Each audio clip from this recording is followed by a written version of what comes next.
Creating a virtual environment for Jupyter Notebook is a bit tricky because you not only have to create the virtual environment, but you also have to activate it for use in Jupyter Notebook. So let's see how we can do that.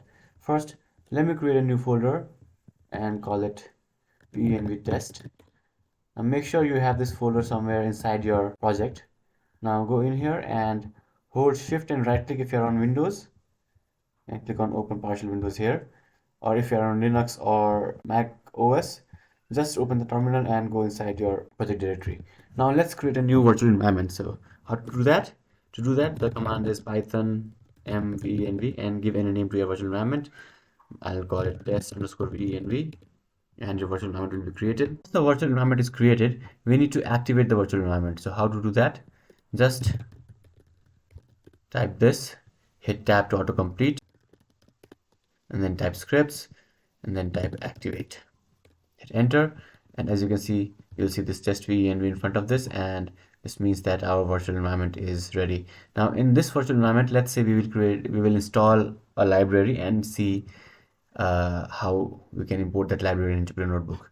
First, install a library using pip install pandas, and let's say we want to install our specific version.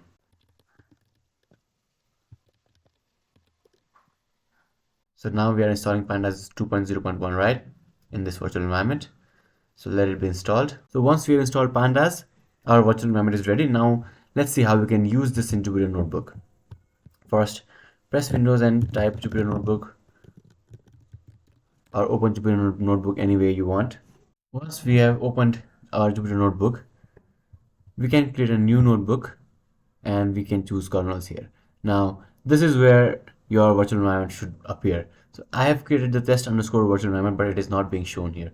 Let's see how we can enable it so that it is shown here.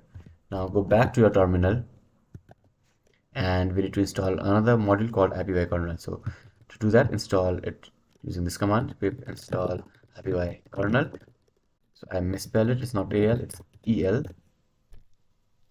So once IPYKernel is installed, the final command is python IPYKernel install --user --name and give it a name that will be shown in Jupyter Notebook. So I'll write test_venv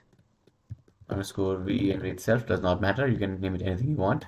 Hit enter, and as you can see, this message is shown.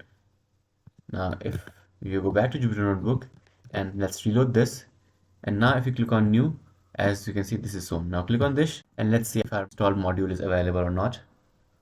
So let's import pandas as PD and let's check the version. Now if you hit enter, control enter, as you can see, this is the version that we just installed, 2.0.1. So this is how you can create a virtual environment and use it in Jupyter Notebook. If you have any questions, let me know in the comments below.